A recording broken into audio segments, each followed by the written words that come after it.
El módulo 4 corresponde al análisis de cortocircuito.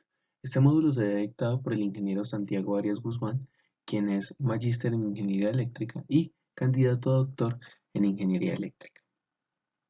Debido a lo extenso de este módulo y a la importancia del fenómeno de cortocircuito en nuestras redes eléctricas, este módulo se divide en tres secciones, la primera de las cuales se presenta a continuación. Entonces, empecemos por definir qué es una condición de cortocircuito o, de una forma un poco más general, qué es una condición de falla. Una condición de falla es una condición que interfiere con el flujo normal de corriente, colocando al sistema en un punto de operación fuera de lo normal. Entonces, por ejemplo, si yo tengo un computador de mesa y yo estoy cargando el computador de mesa y resulta que hay una falla del aislamiento del cable de poder para el computador, pues resulta que por esa falla de aislamiento puede haber una falla ya sea entre fases, fase neutro o fase tierra, ¿cierto? Es decir, va a existir una posibilidad de que se genere una falla con la cual haya un flujo de corriente hacia otra parte que normalmente no debe estar energizada. Y eso está llevando a que el sistema esté operando, es decir, viendo mi sistema como mi computador, el cable de potencia y el toma corriente, ese sistema estaría entrando a operar en un punto anormal, ¿de acuerdo? Entonces, a nosotros nos interesa tener claro cómo se puede hacer un procedimiento de cálculo para determinar esas magnitudes cuando sean anormales. ¿Por qué hablamos de esas magnitudes? Porque a mí me interesa definir, por ejemplo, para un dispositivo fusible o un dispositivo relé o un dispositivo disyuntor o un dispositivo interruptor de caja moldeada o cualquier dispositivo que o combinación de ellos que yo esté utilizando para hacer la protección, a mí me interesa tener un rango fijo, un rango claro en el cual yo pueda decir 10 amperios, por ejemplo, es una operación normal y 100 amperios es una condición de falla. ¿De acuerdo? Entonces, por eso es que nos interesa tener claro cómo se realiza el cálculo de cortocircuito. ¿Cuáles son los orígenes que puede tener un cortocircuito? La mayoría de cortocircuitos dan origen a corrientes que circulan por trayectorias que no son previstas, entiéndase fase-fase, fase neutro, fase tierra, ¿de acuerdo? Y de magnitudes elevadas. Cuando estamos hablando de una condición de cortocircuito, es una condición que puede exceder en una cantidad muy elevada la corriente nominal, 6, 8, 10 veces la corriente nominal. En sistemas de baja potencia y baja tensión son provocadas generalmente por las pérdidas del nivel de aislamiento.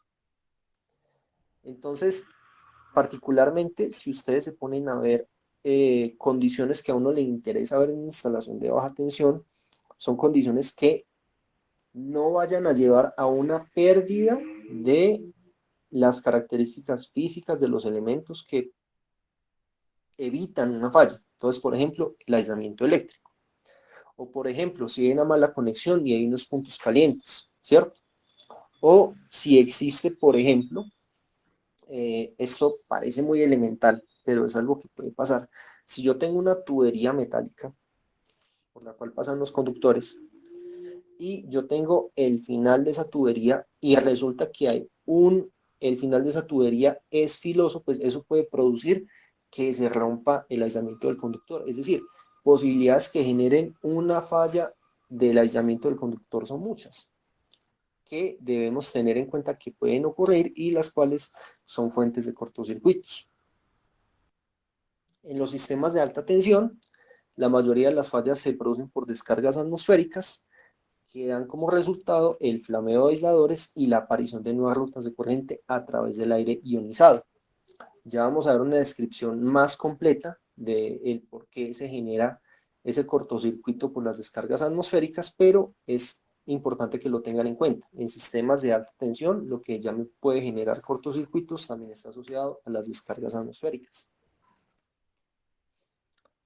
Y Eh, redes trifásicas con una tensión mayor a 60 kilovoltios, la experiencia de los operadores de red tradicionalmente ha determinado que el 70 a 80% de los casos de cortocircuito se producen o por lo menos se inician por fallas monofásicas.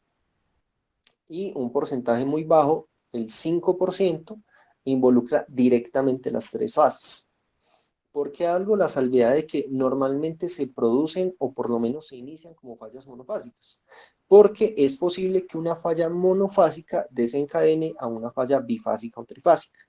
Y esto no ocurre únicamente en los sistemas de alta tensión, también puede desencadenarse en sistemas de baja tensión. ¿Qué consecuencias puede tener los cortocircuitos? Entonces puede tener calentamiento excesivo debido a la magnitud de las corrientes de cortocircuito. Puede incluso llegar a fundir algunos elementos, es decir, es posible en los eventos de arco eléctrico, por ejemplo, que se genere la fundición del metal que puede llegar a exponer al trabajador. Puede reducir la vida útil de los equipos, es decir, este incremento en magnitud puede que inicialmente no dañe un equipo o un elemento, pero puede estar reduciendo su vida útil. Particularmente lo vamos a ver más adelante en el módulo 2, es el caso de los motores y los transformadores. Es decir, ya se tiene una forma cuantificada de poder determinar ese detrimento de la vida útil. Destrucción de devanados o soportes ocasionados por fuerzas mecánicas elevadas. También vamos a ver que estas magnitudes de corriente tan altas pueden generar esfuerzos mecánicos que pueden llegar a generar el daño, por ejemplo, en el caso de los transformadores de los devanados. Caídas de tensión o elevaciones de tensión en fases no falladas. Sucede en el caso, por ejemplo, de los operadores de red, les interesa ver también que durante algunas condiciones de cortocircuito, en algún punto del sistema, no se vayan a generar hundimientos de tensión que se vean propagados, por así decirlo, en todo el sistema eléctrico y que no puedan ser tolerados por los usuarios. Esto lo hablaba yo hace poco con un amigo que trabaja en check y le interesó ver, digamos, cómo una falla se estaba produciendo, la están simulando en la mitad de una línea y con esa falla están verificando cómo se está viendo la tensión en otros puntos del sistema. ¿Esto para qué? Para justificar que se necesita mejorar el sistema de protección para que esas caídas de tensión por el cortocircuito que se está generando en una línea no vaya a generar una caída tan prolongada para que genere la interrupción de procesos o servicios. Eso parecerá algo muy trivial, digamos la caída de tensión en porcentual, pero ha generado grandes paradas de procesos o servicios. Perturbaciones en los circuitos de telecomunicaciones y otras redes eléctricas y aumento de la apertura angular que puede producir pérdida de sincronismo de generadores e inestabilidad. ¿De acuerdo? Entonces las consecuencias que pueden tener las fallas en general son bastante elevadas. Volviendo a lo que sucede cuando se produce una descarga atmosférica en los sistemas de alta tensión y lo que puede llevar a desencadenar.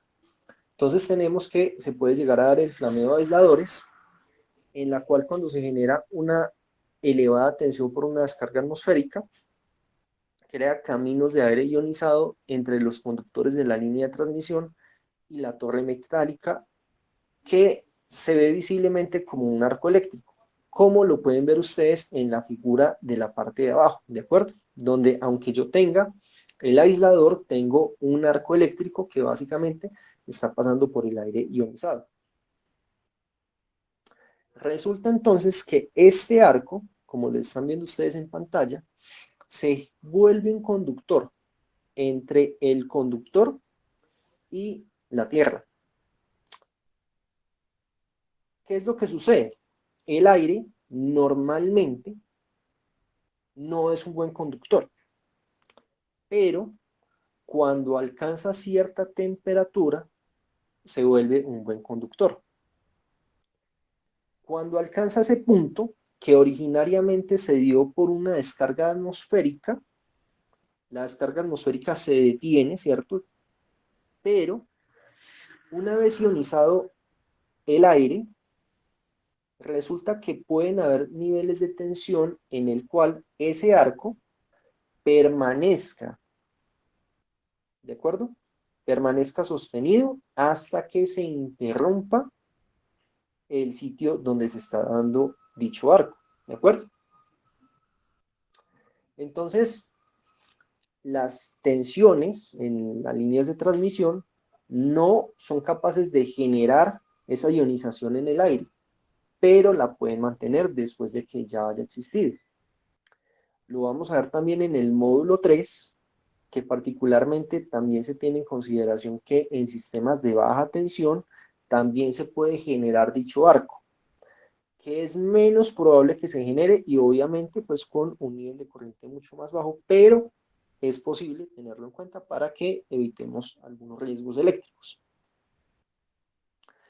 Y como les decía, pues cuando se da este arco, pues se sostiene hasta que se haga una interrupción de la línea.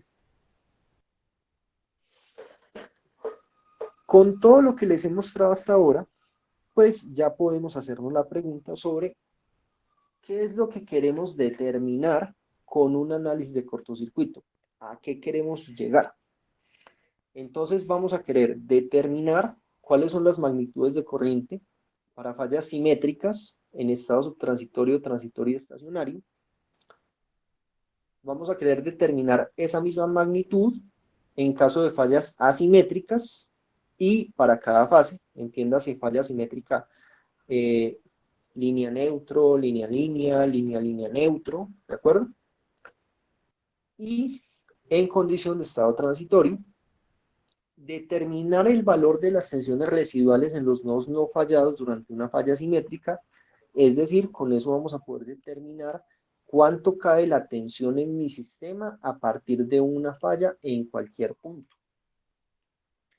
Vamos a poder determinar las impedancias de cortocircuito vistas desde los diferentes nodos del sistema de potencia. Esto es importante para yo poder determinar cuál es la impedancia que limita una condición de cortocircuito.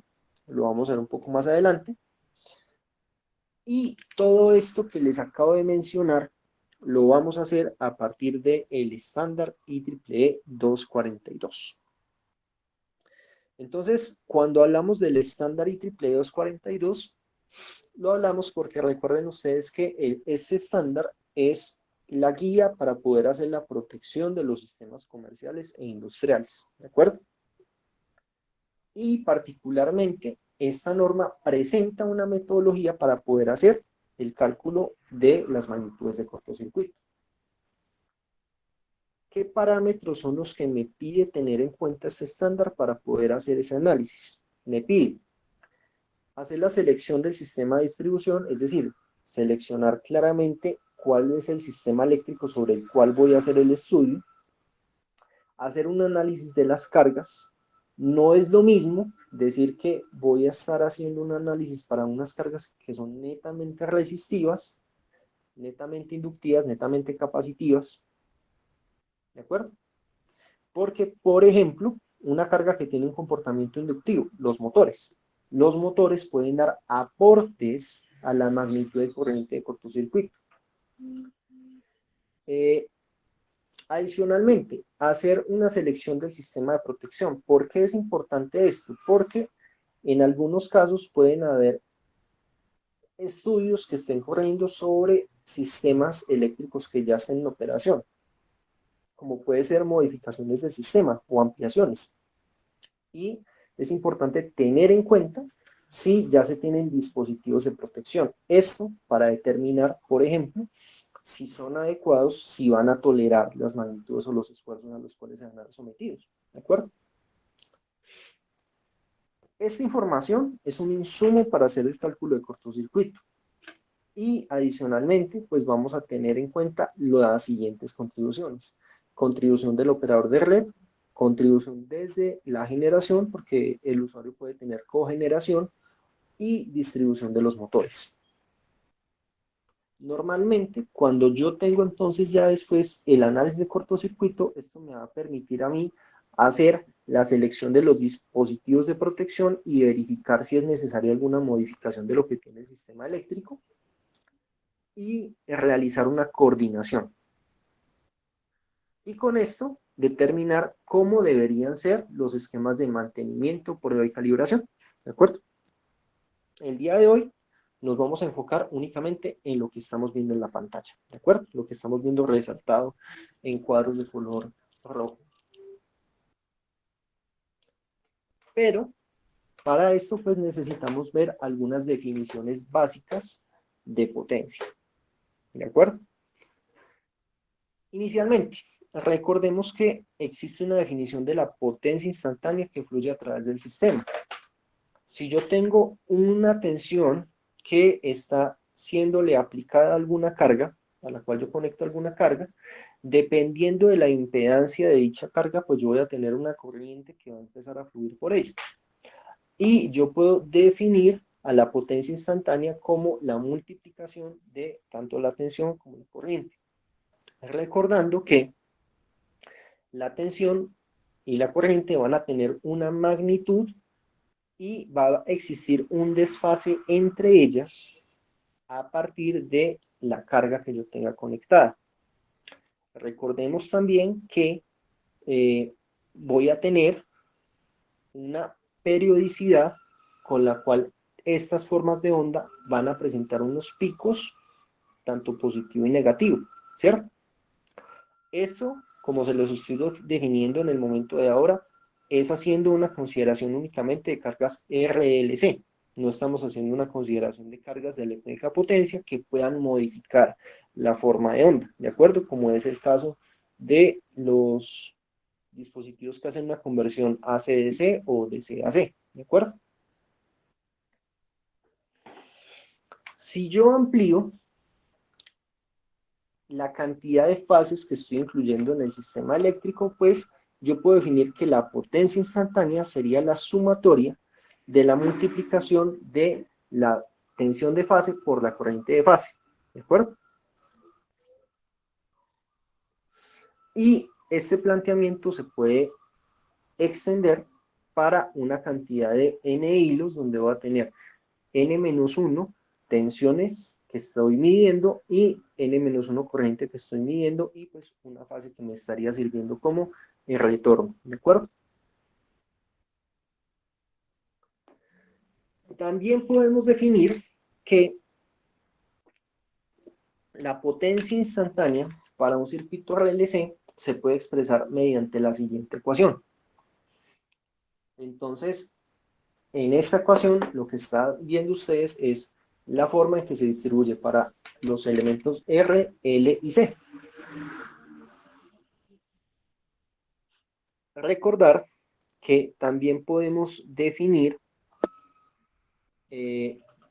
gracias a Charles Poteusz-Stein, podemos definir un análisis no instantáneo de la forma de onda, sino que podemos hacer una representación fasorial de estas formas de onda, tanto en tensión y en corriente. Entonces, podemos pasar de una representación en la cual tengo una forma de onda sinusoidal que va cambiando su magnitud en el tiempo, entre un pico máximo y un pico mínimo, a una representación fasorial en la cual yo tengo un vector que va rotando según la secuencia que éste tenga, ¿de acuerdo? Y recordar que yo puedo hacer el mismo tipo de análisis a nivel de la potencia. Recordamos un concepto muy sencillo, el concepto del triángulo de potencias. Recordamos inicialmente entonces la representación fasorial que les estaba indicando anteriormente, en la cual voy a tener una magnitud de tensión, una magnitud de corriente y voy a tener un desfase angular entre ellos.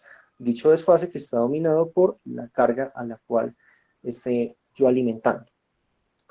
Recordar también que voy a tener una representación del triángulo de potencia. Aquí vemos la potencia compleja. Esa potencia compleja se puede dividir en su componente real y en su componente imaginaria, la real siendo la potencia activa, la que normalmente se traduce en un trabajo, y la potencia sobre el eje imaginario, que normalmente está asociada a los desfases que existen por la corriente de la tensión por cargas inductivas o capacitivas o por pérdidas que yo pueda tener en el sistema.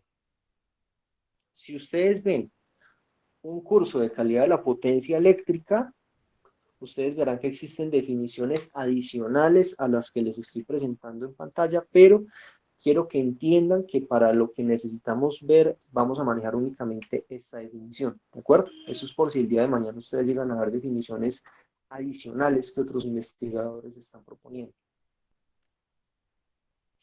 Y recordando que podemos hacer la definición del factor de potencia, ¿de acuerdo? Y que en tanto el factor de potencia se aleje de la unidad, pues lo que voy a tener es que la potencia activa se está alejando de la potencia compleja o la potencia aparente que llamamos. ¿Esto por qué es importante? Pues porque entre mayor sea ese factor, entre mayor sea la desviación de este factor de potencia con la unidad, pues lo que estoy teniendo es mayores pérdidas en mi sistema eléctrico. Ahorita vamos a ver un ejemplo muy sencillo de ello. Vuelvo y les digo, esto considerando únicamente considerando las definiciones básicas que estamos viendo en pantalla. Si ustedes en otro curso ven algunas definiciones adicionales, pues son porque algunos investigadores hacen otro tipo de propuestas para estos componentes. Bueno, recordemos entonces que yo puedo definir en estas definiciones fasoriales, yo puedo definir la potencia activa, la puedo definir tanto en términos de la tensión y la corriente, la puedo definir en términos de la corriente y la impedancia, y la tensión y la impedancia. De igual forma para la potencia reactiva y para la potencia aparente o compleja. También podemos ver estas definiciones para los diferentes elementos resistivo, inductivo y capacitivo. Y recordar que van a existir unos desfases típicos cuando se presentan estos tipos de cargas. Entonces, por ejemplo, si yo tengo una carga netamente resistiva, el desfase entre la tensión y la corriente es 0. Si yo tengo un inductor, la tensión va a adelantar en 90 grados la corriente. Recordemos que una carga netamente inductiva se resiste al cambio de la corriente a través de él. Y en el caso de un condensador es el comportamiento contrario, la corriente adelanta la tensión en 90 grados porque el condensador se opone al cambio instantáneo de la tensión en sus terminales. Listo. Con estos conceptos vamos a ver un ejemplo muy corto, muy sencillo, en el cual vemos cómo para un motor de 5 caballos de fuerza, con un factor de potencia 0.6 inductivo y una eficiencia del 92%, ¿cómo podemos determinar cuál es el triángulo de potencias para este motor? Si yo quisiera hacer una compensación de la potencia reactiva de ese motor, ¿cuál debería ser el condensador que debería ubicar? Y cuál sería la reducción en la corriente que yo obtendría con el nuevo condensador. Entonces, inicialmente, pues vemos que a partir de la potencia en caballos, yo puedo hacer la conversión a watts, y noten ustedes que se está haciendo la consideración de la eficiencia del 92% que se había mencionado anteriormente. Con el factor de potencia podemos definir el ángulo que hay entre la potencia activa y la potencia aparente. Yo puedo calcular la potencia reactiva que implica este ángulo y esa potencia activa, y con ello yo puedo calcular la potencia aparente. Ahora, si yo quisiese eliminar la potencia reactiva, o lo que es equivalente, hacer que la potencia activa y la potencia aparente coincidan, pues yo tendría que ubicar una carga adicional, en este caso un condensador, que tenga una potencia reactiva en contraposición a la potencia reactiva inductiva que estaría teniendo en este momento el motor. Entonces, lo que tendría que hacer sería el cálculo de cuál sería la reactancia capacitiva para poder tener la misma potencia reactiva inductiva que tiene el motor, y con ello, con la ecuación de la reactancia capacitiva, pues yo podría definir el tamaño del condensador a ubicar. Ahora, si yo hago que esa potencia aparente sea igual a la potencia activa, pues miren que yo voy a pasar de estar consumiendo 6.757 vatios a consumir lo que sería equivalente a 4.054 vatios. Vamos a verlo en pantalla. Esta sería la corriente, la que vemos con el factor de potencia 0.6 inductivo. Esa sería la corriente para poder sostener esa potencia a nivel de tensión de 208 voltios, 32.49 amperios, mientras que si se hiciera la compensación, yo estaría reduciendo la corriente a 19.49 amperios. ¿En cuánto estoy reduciendo el consumo de corriente? Lo estoy reduciendo un 40%. Ahora bien, esto es un ejemplo netamente teórico. Pueden haber otras consideraciones para hacer este tipo de compensación, como si es económicamente viable incrementar el factor de potencia a la unidad, o sería mejor a 0.95, 0.98. Si se pudiesen llegar a dar sobretensiones por la instalación de ese condensador. Bueno, hay otros parámetros a tener en cuenta, pero esto es un ejemplo para que ustedes vean la aplicación de los conceptos que vimos anteriormente, ¿de acuerdo? Circuitos trifásicos. Cuando analizamos los circuitos trifásicos, recordemos que existe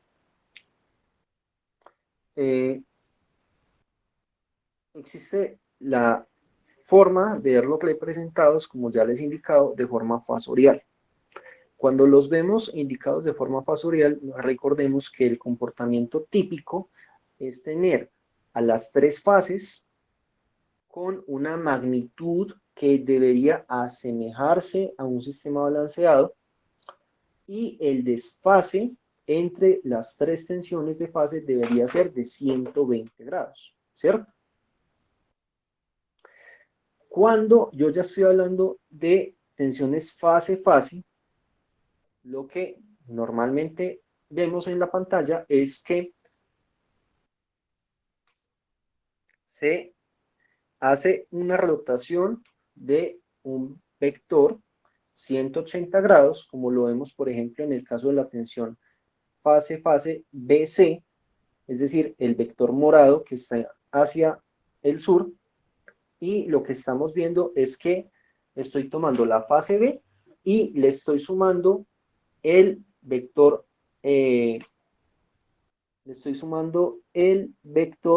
C de la fase C con una rotación de 180 grados, ¿de acuerdo? Con eso estamos ya obteniendo una tensión fase-fase. Es importante tener en cuenta qué diferencias puedo tener cuando estoy en un sistema fase neutro o en un sistema fase-fase, o cuando hago una transición de un sistema al otro, es decir, cuando estamos teniendo en cuenta la presencia de transformadores. ¿Qué relaciones puedo yo encontrar en un sistema trifásico?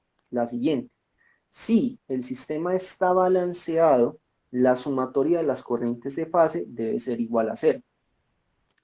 Y la sumatoria de las tensiones tanto fase neutro como fase-fase debe ser igual a 0. ¿De acuerdo? Esto es lo que yo espero encontrar en un sistema balanceado. Recordar que existen algunas cargas equivalentes si yo tengo un sistema en delta o tengo un sistema en estrella.